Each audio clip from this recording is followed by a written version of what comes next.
নমস্কার বন্ধুরা, প্রিয়াস কিচেনের আরও একটি নতুন পর্বে আপনাদের সকলকে স্বাগত জানাই। আজ আমি আপনাদের সাথে ক্রিম চিকেনের রেসিপি শেয়ার করব। আমি বাড়িতে কিভাবে এই ক্রিম চিকেনটা বানালাম, তাহলে চলুন সেটাই ঝটপট দেখে নেওয়া যাক। ক্রিম চিকেন বানানোর জন্য আমি কড়াই প্রথমে ভালোভাবে গরম করে নিয়েছি। এবার দিয়ে দিচ্ছি 3 টেবিল চামচ মতো ঘি। ঘি ভালো মতো গরম হয়ে গেছে, তাই এবার ফোড়নে দিয়ে দিচ্ছি 3টে ছোট এলাচ, একটা বড় এলাচ আর হাফ চামচ মতো গোটা জিরে। ফোড়নটা হালকা একটু নাড়াচাড়া করে নিয়ে দিয়ে দিচ্ছি 1 কেজি মতো উইথ বোন চিকেন। আমি চিকেনটা জল দিয়ে ভালো মতো পরিষ্কার করে ধুয়ে নিয়েছি। আমি চিকেনটা কোনো রকম ম্যারিনেট করিনি, ডাইরেক্টই রান্না করছি। একটা বড় পাত্রের মধ্যে জল, কিছুটা পরিমাণে লবণ আর সোডা দিয়ে আমি চিকেনটা খুব ভালোভাবে পরিষ্কার করে নিয়েছি।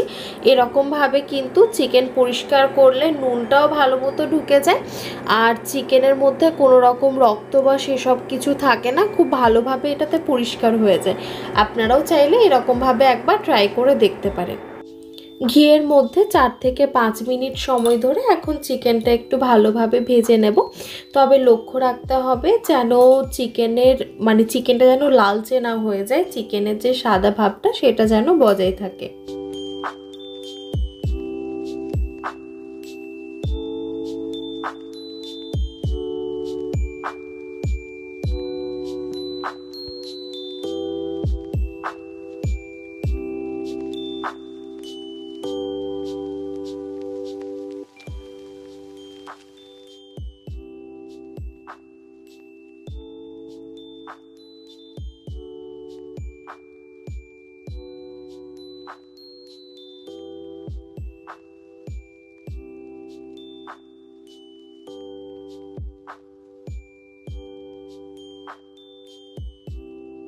এবার দিয়ে দিচ্ছি স্বাদ অনুযায়ী লবণ, 1 টেবিল চামচ থেতো করে নেওয়া আদা আর 1 চামচ মতো ধনে গুঁড়ো। এখন 2 থেকে 3 মিনিট ভালো মতো নাড়াচাড়া করে নেব, যাতে আদার যে একটা কাঁচা গন্ধ থাকে সেটাও চলে যায় আর সব কিছু যাতে ভালো মতো মেশানোও হয়ে যায়।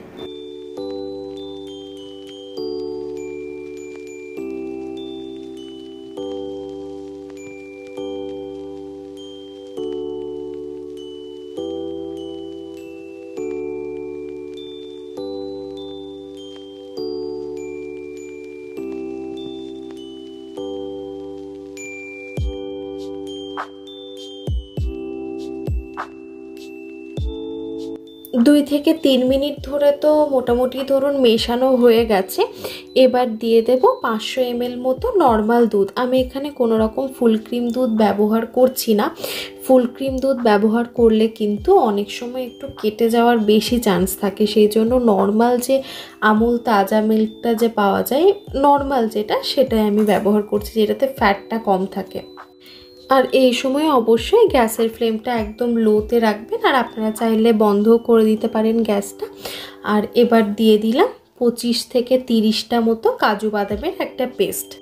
কাজু বাদামটা প্রথমে আমি শুকনো একবার ব্লেন্ড করে নিয়েছি, তারপর সেটাতে একটু একটু করে জল দিয়ে আমি ব্লেন্ড করেছিলাম। এটাতে কি হয়, কম কাজু বাদাম থাকলেও কিন্তু বেশ মিহি পেস্টি হয়ে যাবে। আর এই কাজু বাদাম দেওয়ার কারণে দুধ কিন্তু আর একদম ফাটবে না। আর এই কাজু বাদাম দিলাম বলেই কিন্তু এরপর ঢাকা দিয়ে যখন সেদ্ধ হবে তখন কিন্তু কিছুক্ষণ বাদই চেক করতে হবে, নইলে কাজু বাদাম একটুখানি ঠিক হওয়ার জন্য কড়াইতে লেগে যেতে পারে। সেটা যাতে না হয় সেজন্য কিছু সময় বাদই সেটা চেক করতে হবে, যতক্ষণ না চিকেন ভালো মতো সেদ্ধ হচ্ছে। সামান্য একটু লবণও অ্যাড করে দিলাম। এখন চিকেনটা মিডিয়াম হিটে কিছুক্ষণ ফুটিয়ে নেব, তারপর আমি ঢাকা দিয়ে চিকেনটা সেদ্ধ করব।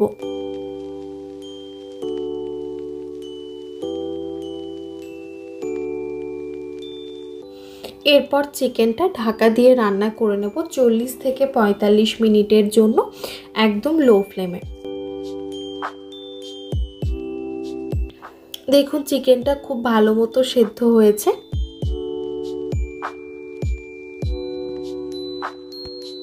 ওপর থেকে কিছুটা গোলমরিচ গুঁড়ো আর কসুরি মেথি ছড়িয়ে দিলেই কিন্তু ক্রিম চিকেন সার্ভ করার জন্য একদম রেডি হয়ে যাবে।